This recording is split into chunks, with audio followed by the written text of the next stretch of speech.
ಕಾಲ್ಪನಿಕವಾದಂಥ ಆರೋಪಗಳು, ಯಾವುದಕ್ಕೂ ಖಚಿತವಾದಂಥ ಮಾಹಿತಿ ಇಲ್ಲ, ಯಾವುದೇ ದಾಖಲೆಗಳಿಲ್ಲ. ಈ ರೀತಿ ಕರ್ನಾಟಕದಲ್ಲಿ ರಾಜಕಾರಣ ಯಾವ ರೀತಿ ಮಾಡಿಬಿಟ್ಟಿದ್ದಾರೆ ಈ BJP ಮತ್ತು JDS ಅಂತ ಹೇಳಿದ್ರೆ, ಮನಸೋ ಇಚ್ಛೆ ಏನು ಮನಸ್ಸಿಗೆ ಬರ್ತದೆ ಬೆಳಗ್ಗೆ ಎದ್ದಾಗ ಒಂದು ಆರೋಪ ಮಾಡೋದು, ಸರ್ಕಾರಕ್ಕೆ ಮುಜುಗರ ಆಗಬೇಕು ಅಂತ ಹೇಳುವಂಥದ್ದು ಇವ್ರ ಉದ್ದೇಶ. ಆದರೆ ನಮ್ಮ ಕರ್ನಾಟಕ ರಾಜ್ಯದ ಜನತೆ ಮೂರೂ ಕ್ಷೇತ್ರದಲ್ಲಿ ಭಾಳ ದೊಡ್ಡ ಅಂತರದಿಂದ ಇವರಿಗೇನು ಸೋಲನ್ನು ಇವತ್ತು ಕೊಟ್ಟಿದ್ದಾರೆ, ಅದೇ ಇವರ ಎಲ್ಲ ಆರೋಪಗಳಿಗೆ ಉತ್ತರ ಅಂತ ನಾನು ಹೇಳಲಿಕ್ಕೆ ಬಯಸ್ತೇನೆ. ಆದರೆ ಇದೆಲ್ಲ ಆದ್ರೂ ಆರೋಪಗಳು ನಿಲ್ಲಿಸಲ್ಲ ಅಂತ ಹೇಳಿದ್ರೆ ಇನ್ನು ಇವ್ರು ಬುದ್ಧಿ ಕಲ್ತಿಲ್ಲ ಅಂತ ಅರ್ಥ. ಎಲ್ಲಿಂದ ಸೋರಿಕೆ ಆಗಿದೆ, ಏನೋ ಮನಸ್ಸಿಗೆ ಬಂದಂಗೆ ಒಂದು ಆರೋಪ ಮಾಡಿಬಿಡೋದು.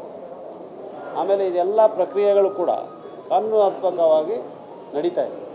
ಕಾನೂನಿನ ಪ್ರಕ್ರಿಯೆಗಳಲ್ಲಿ ಯಾರೂ ಕೂಡ ಹಸ್ತಕ್ಷೇಪ ಮಾಡಬಾರ್ದು. ಅದು ಯಾವುದೇ ಎಷ್ಟೇ ದೊಡ್ಡ ನಾಯಕರಿರ್ಬೋದು, ಆಡಳಿತ ಪಕ್ಷದವ್ರು ಇರ್ಬೋದು, ವಿರೋಧ ಪಕ್ಷದವ್ರು ಇರ್ಬೋದು. ಆ ರೀತಿಯಾದಂಥ ಅದರ ಪಾವಿತ್ರ್ಯತೆಯನ್ನು ಕಾಪಾಡುವಂಥ ಜವಾಬ್ದಾರಿ ಎಲ್ಲರದ್ದು ಕೂಡ ಆಗಿರ್ತದೆ. ಆ ಕೆಲಸವನ್ನು ವಿರೋಧ ಪಕ್ಷದವ್ರು ಮಾಡಲಿ ಅಂತೇಳಿ ಹೇಳಲಿಕ್ಕೆ ಬಯಸ್ತೀನಿ.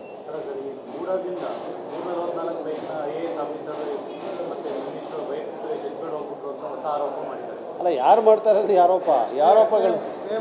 ಅದೇ ಸ್ನೇಹಮಯಿ ಕೃಷ್ಣ ಈಗಾಗಲೇ ದೂರನ್ನು ಕೊಟ್ಟಿದ್ದಾರೆ. ಆ ದೂರನ್ನು ತನಿಖೆ ನಡೀತಾ ಇದೆ, ಕೋರ್ಟ್ನಲ್ಲಿದ್ದಾರೆ. ಅವ್ರು ಯಾವ ಕಾನೂನಾತ್ಮಕ ಪ್ರಕ್ರಿಯೆಗಳನ್ನು ಪಾಲನೆ ಮಾಡಬೇಕಲ್ಲ, ಮಾಡಲಿ. ಅದನ್ನು ಬಿಟ್ಬಿಟ್ಟು ಸುಮ್ಮನೆ ಈ ರೀತಿಯಾದಂಥ ಬರೀ ಪಬ್ಲಿಸಿಟಿಗೋಸ್ಕರ ಮಾಡ್ಕೊಂಡಿದ್ರೆ ಪ್ರಯೋಜನ ಆಗೋದಿಲ್ಲ. ಯಾವಾಗ ಸೋರಿಕೆ ಆಗಿಬಿಟ್ಟಿದೆ, ಯಾವಾಗ ತೊಗೊಂಡೋಗಿ, ಏನು ಇದಕ್ಕೆಲ್ಲ ಒಂದು ಅರ್ಥ ಇಲ್ಲದಿರುವಂಥ ಆರೋಪ. ಈಗಾಗಲೇ ಈ ಮೂಢದ ಆರೋಪಗಳನ್ನು ಮಾಡಿ ರಾಜಕೀಯವಾಗಿ ಯಾವ ರೀತಿಯಾದಂಥ ಪರಿಣಾಮ ಬೀರಿದೆ ಅಂತ ಗೊತ್ತಾಗಿದೆ ಎಲ್ಲರೂ ಕೂಡ. ಅವರ ಪಕ್ಷದಲ್ಲೇ ಇವತ್ತು ಒಡಕುಗಳು ನಿರ್ಮಾಣ ಆಗಿದೆ. JDSನಲ್ಲೂ ಕೂಡ ಅದೇ ರೀತಿಯಾದಂಥ ವಾತಾವರಣ ನಿರ್ಮಾಣ ಆಗಿದೆ. ಅದರಿಂದ ಇದನ್ನೆಲ್ಲ ಅವರು ಪರಿಗಣಿಸಿ ಸ್ವಲ್ಪ ಜವಾಬ್ದಾರಿಯುತವಾಗಿ ನಡ್ಕೋಬೇಕು.